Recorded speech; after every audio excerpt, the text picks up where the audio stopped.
MBA Gestion, c'est une chaîne dédiée à la gestion. Bonjour, on continue sur la gestion de projet. Dans cette séance, on va traiter la méthode MPM. Alors, qu'est-ce que c'est que la méthode MPM? Comment on peut construire un réseau MPM? Et bien sûr, quelles sont les marges qu'on peut traiter dans ce réseau? Bien, on va commencer par une présentation de la méthode. Alors, la méthode MPM, abréviation de la méthode d'hyperpotentiel METRA, c'est une méthode développée en 1958 par un chercheur français, Bernard Roy, au sein de la société Conseil METRA. Alors, de quoi il s'agit cette méthode? Alors, c'est une technique ou bien une méthode d'ordonnancement basée sur la théorie des graphes. Donc, c'est-à-dire on prend les tâches sous forme de graphes pour les représenter et pour avoir une visualisation graphique. Alors, cette technique, elle vise à optimiser la planification des tâches d'un projet. C'est-à-dire optimiser, donc comment on peut réaliser un projet tout en respectant une durée minimale. Alors, la méthode MPM, elle permet notamment de déterminer la durée minimum nécessaire pour mener à bien un projet et les dates auxquelles peuvent ou doivent débuter les différentes tâches nécessaires à sa réalisation pour que cette durée minimum soit respectée. Donc l'utilisation de la méthode, en quelque sorte, elle permet de mettre l'accent sur la durée de chaque tâche et de ce fait, bien sûr, de calculer la tâche minimum nécessaire à la réalisation du projet. Et toujours lorsqu'on dit optimisation, c'est-à-dire on cherche à calculer une durée qui est minimum en respectant bien sûr les réalisations des tâches. Alors, comment on peut construire un réseau MPM? Alors, de ce fait-là, on suppose qu'on a préalablement les différentes tâches nécessaires. On peut les élaborer sous forme d'un tableau. Et bien sûr, dans ce tableau, on met les dates, les tâches, leur durée et leur relation d'antériorité. Alors, on peut les synthétiser dans un tableau comme suit. Alors, prenons par exemple un projet X. Donc, on peut mettre ici le tableau d'antériorité. Donc, tableau d'antériorité qui représente des tâches, donc de A jusqu'à 1. Alors, chaque tâche, elle a une durée de réalisation. Par exemple, la tâche A, elle a 2 jours, alors que la tâche D, par exemple, elle a 7 jours. Alors, l'antériorité, donc à ce niveau-là, on doit déterminer les niveaux de chaque tâche. Okay? Donc, c'est-à-dire la tâche A, il n'y a pas d'antécédent, donc il est situé dans le niveau numéro 1. Bien sûr, en reprenant ici que la tâche B et la tâche C, il a comme antécédent la tâche A, la même tâche. Alors que la tâche D, il a deux tâches précédentes, ainsi de suite. Okay? Alors, pour construire ce graphe, bien sûr, on doit mettre en place un certain nombre d'éléments ou bien de conditions qu'on doit essayer donc de respecter pour sa réalisation. Alors, la méthode MPM, en quelque sorte, permet de représenter l'ensemble de ces tâches sur un graphe orienté à partir duquel il sera possible d'identifier leur date au plus tôt et au plus tard et de calculer leur marge. Okay, donc, on cherche à calculer les dates de réalisation du projet, les dates de réalisation bien sûr de chaque tâche, en prenant en considération la date au plus tôt et la date au plus tard. Alors, les principales conventions d'un réseau MPM peuvent être résumées comme suit. Alors, chaque tâche est représentée par un sommet. Okay, est représentée par un sommet indiquant le nom de la tâche. Les contraintes de succession sont symbolisées par des arcs, c'est-à-dire les liaisons qu'on peut trouver entre les différentes tâches. La tâche A par exemple et la tâche B, on représente par des arcs. Chaque tâche est renseignée sur sa durée. Donc on doit renseigner la durée de chaque tâche et on doit renseigner également la date de commencement au plus tôt et la date de commencement au plus tard. Bien sûr, on va mentionner ces dates pour respecter le délai optimal de réalisation du projet. Alors, le graphe commence et termine sur deux sommets, respectivement appelés début et fin. Donc, c'est-à-dire le début, donc, on commence 0, 0, donc c'est-à-dire, donc c'est pas effectivement une tâche, mais c'est le commencement du projet. Et la tâche, le sommet fin, donc il symbolise la fin de l'opération. Alors, si sommet début et fin, il ne correspond pas effectivement à des tâches, mais ce sont bien sûr des sommets qu'on ajoute au niveau du graphe pour indiquer le commencement et la fin du projet. On continue sur la construction d'un graphe. Alors, la méthodologie, bien la démarche qu'on peut suivre. Donc, premièrement, on doit classer les tâches suivant leur niveau. Okay, donc, déterminer les tâches sans antécédent. Donc, les tâches de premier niveau, donc, et les relier au sommet début. Par exemple, dans notre exemple projet X, donc la tâche A, il n'a pas d'antécédent, donc on doit relier la tâche A à la date, au sommet début. Okay, comme on va voir ici, en quelque sorte. Alors, puis on va identifier les tâches du deuxième niveau, c'est-à-dire celles dont les antécédents sont exclusivement du niveau 1. Et les positionner sur le graphe en le reliant à leurs tâches antécédentes. Dans notre exemple, on a la tâche B et la tâche C.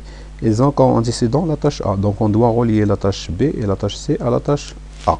Et ainsi de suite. On continue comme ça jusqu'à jusqu'à ce qu'on arrive à la tâche, la dernière tâche. Donc la tâche E.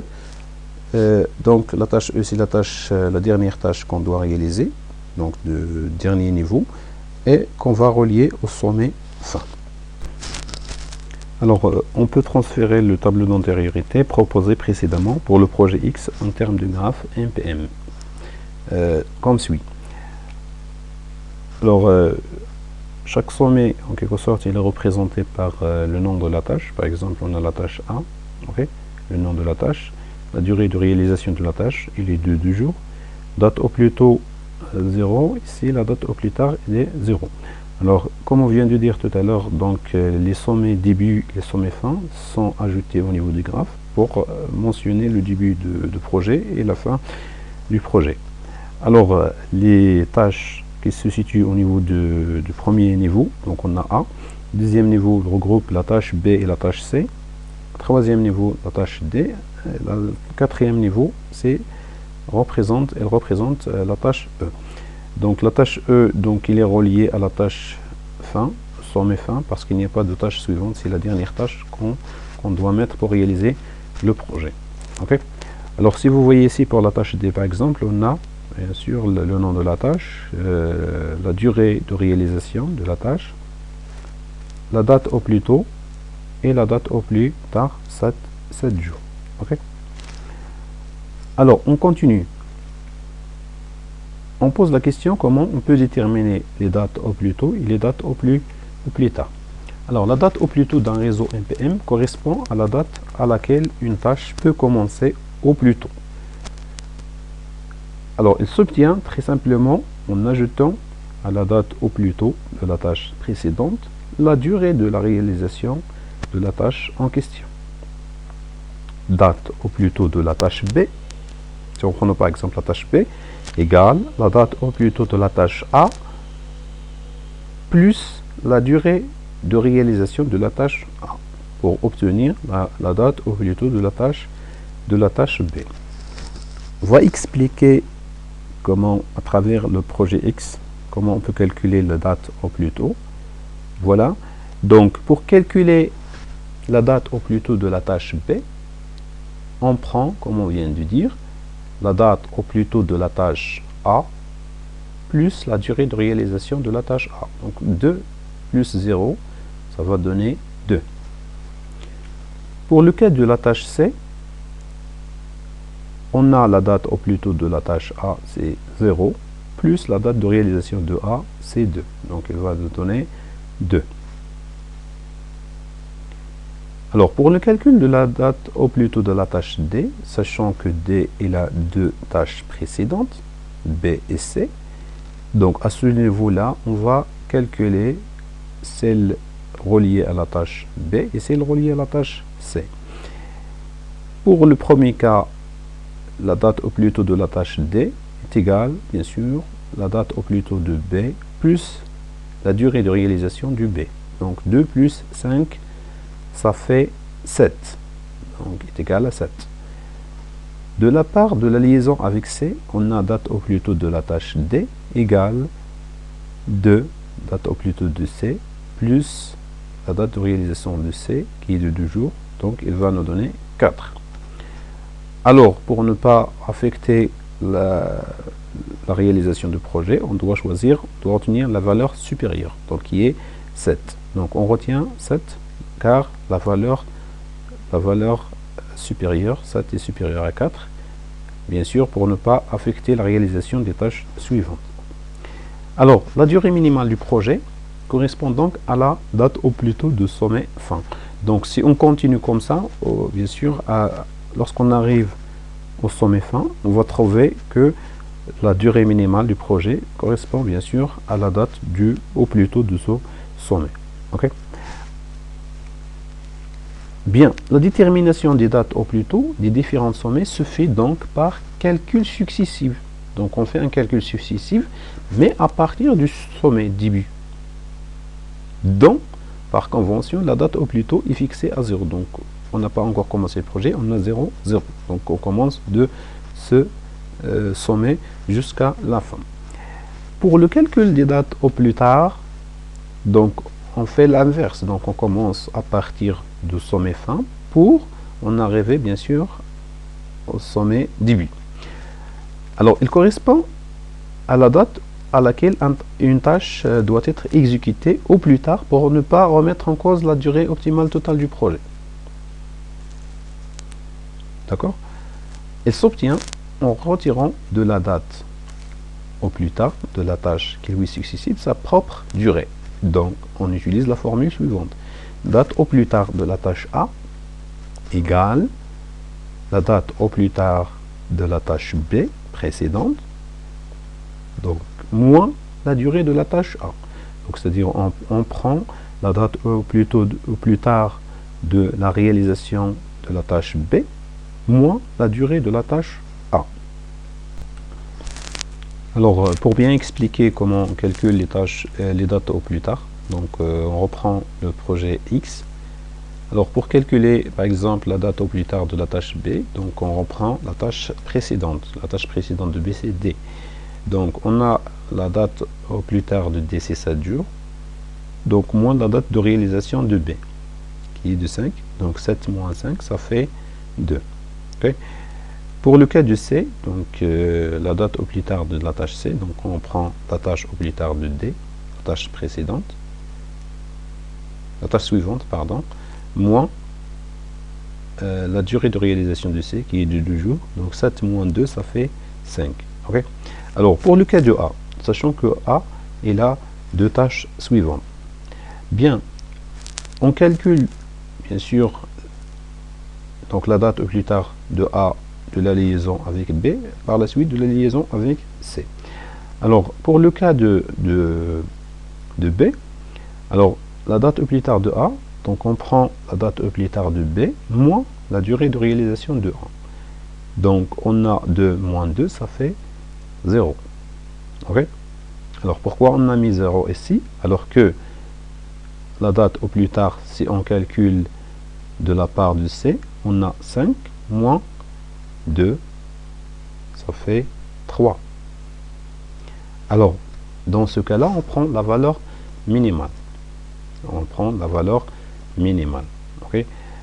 Parce que si on met 3, donc on peut avoir un retard dans A et elle va affecter B. Donc pour ne pas affecter la tâche B, donc on doit mettre 0. Donc la date au plus tard de commencement de A, c'est 0. Donc on retient 0 car c'est la valeur minimale. Donc l'inverse de calcul de la date au plus tôt, donc on retient les valeurs maximales, alors que pour le calcul des dates au plus tard, on reprend les valeurs minimales. Pour la tâche A, on retient la valeur minimale qui est de 0. Alors, on continue. La détermination des dates au plus tard des différentes tâches se fait donc à rebours du graphe, par calcul successif. C'est-à-dire, on commence par le sommet fin, puis on calcule jusqu'à la tâche, ou bien jusqu'à ce sommet début, et on calcule de la manière qu'on vient d'expliquer tout à l'heure. Alors, la question des marges et la question du chemin critique se pose alors. Alors, on appelle chemin critique la succession des tâches pour lesquelles aucun retard n'est possible, sans remettre en cause la durée optimale du projet, tâches pour lesquelles la date au plus tôt est égale à la date au plus tard.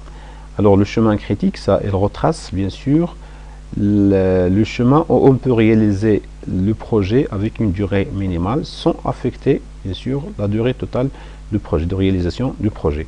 Alors il est indiqué en bleu, bien sûr, ici, donc au sommet de début, 0, 0. Donc la tâche A, on a la date au plus tôt est égale à la date au plus tard. B, la date au plus tôt est égale à la date au plus tard. Ici, donc D, on a 7, 7, E, 14, 14, 18, 18 pour le sommet fin. Mais si on remarque pour C, en quelque sorte, on a bien sûr une différence entre la date au plus tôt et la date au plus tard. Donc c'est-à-dire on peut avoir, si on a un retard ici, donc on peut affecter la réalisation de projets. Okay. Voilà pour le chemin critique. Alors, comment on calcule les marges? Alors, on appelle marge d'une tâche le retard qu'il est possible de tolérer dans la réalisation de celle-ci, sans que la durée optimale prévue du projet global en soit affectée. Donc, on peut avoir des marges sans affecter la durée globale du projet. Alors, il est possible de calculer trois types de marges: la marge totale, la marge certaine et la marge libre. Alors, commençons par la marge totale. Alors, la marge totale, elle indique le retard maximal que l'on peut admettre dans sa réalisation. Okay. On peut admettre bien sûr un retard sous réserve qu'il ait commencé à sa date au plus tôt.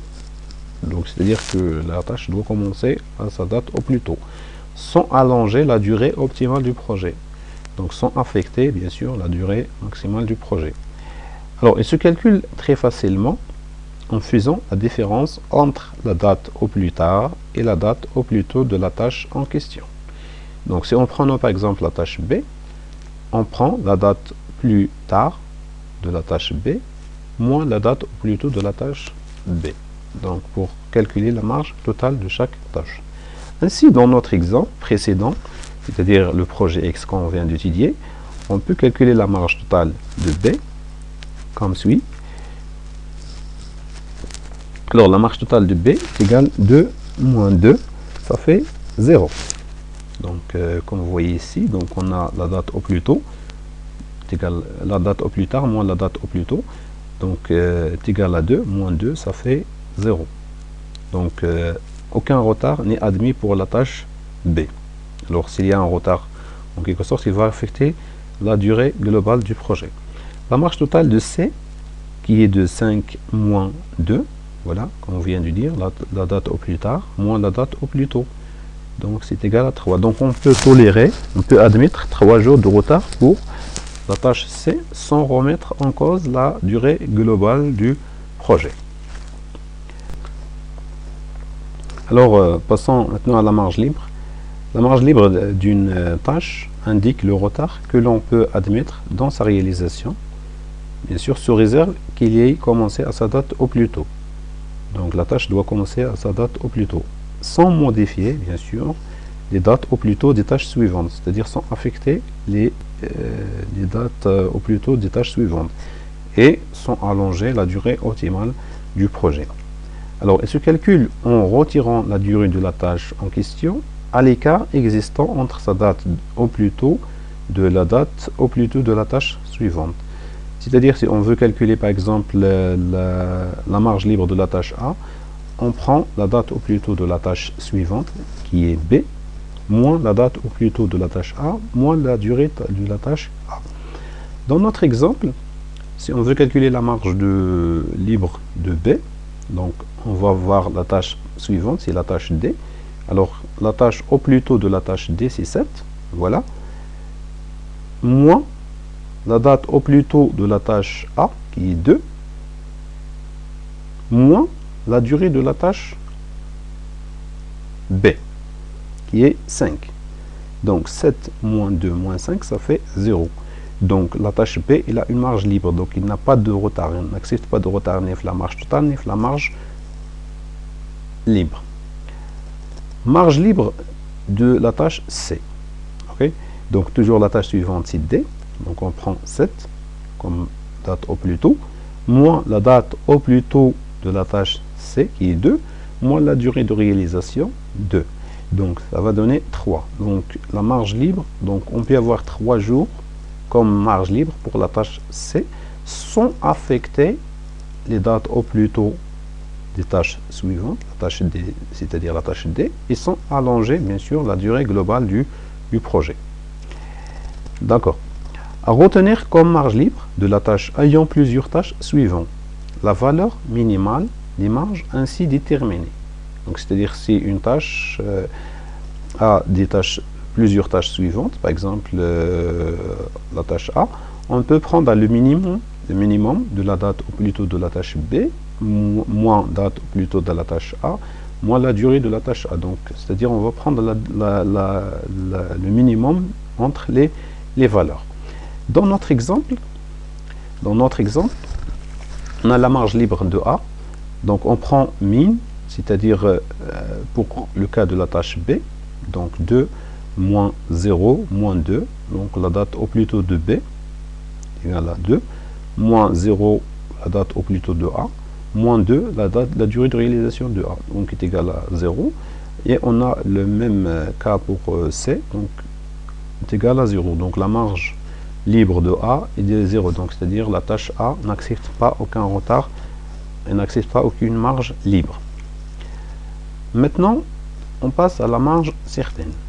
Alors la marge certaine d'une tâche indique le retard que l'on peut admettre sans, bien sûr, sans allonger la durée optimale du projet. Alors, comment il se calcule? Il se calcule en retirant la durée de la tâche en question à l'écart qu'il peut y avoir entre sa date au plus tard de début et sa date au plus tôt de fin. Donc, marge certaine de la tâche A est égale le maximum entre 0, bien sûr, et le minimum des dates au plus tôt de la tâche B, moins date au plus tard la tâche A, moins la durée de la tâche A. Donc c'est la formule du calcul de la marge certaine.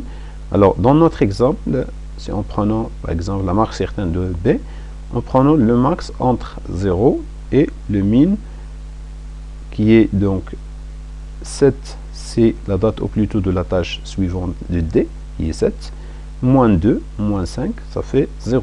Donc maximum 0. En quelque sorte, il n'y a pas de marge certaine. Donc on remarque pour la tâche B que la marge totale, la marge libre et la marge certaine est égale à 0. Donc la tâche B n'accepte aucun retard. C'est-à-dire s'il y a un retard, il va affecter bien sûr les autres tâches et il va affecter la durée globale du projet. La marge certaine de A, okay, on a le maximum entre 0 et le min entre les tâches qui précèdent, qui suit A. Donc on a 0 en quelque sorte, si on calcule 2 moins 0 moins 2, ça fait 0. 2 moins 0 moins 2 de la tâche C. Donc on calcule par rapport à la tâche B et on calcule par rapport à la tâche C. Donc on aura 0. Donc bien sûr la tâche A n'accepte pas de marge certaine, ni totale, ni libre. Donc voilà. Alors certaines tâches n'acceptent pas de retard parce que s'il y a un retard dans ces tâches, automatiquement il va affecter la durée globale du projet ou bien il peut affecter bien sûr la durée ou plutôt des tâches suivantes. Ce qui fait donc on aura un effet sur l'allongement de la tâche, l'allongement de la durée globale du projet. Alors un retard correspondant à la marge certaine d'une tâche reste sans conséquence sur les marges des tâches qui lui succèdent, même s'il a commencé à sa date au plus tard. Alors les marges des tâches composant le chemin critique sont nécessairement nulles. puisqu'il s'agit de tâches pour lesquelles aucun retard n'est possible, sans remettre en cause la durée optimale prévue pour le projet. Donc, c'est-à-dire, lorsqu'on a tracé le chemin critique, automatiquement, les tâches qui représentent le chemin critique n'ayant pas donc de marge, donc leur marge, soit le total, soit libre, soit certaine, est égale à 0. Donc, s'il y a un retard dans ces tâches, donc s'il y a une marge dans ces tâches, automatiquement, on va affecter la durée minimale du projet.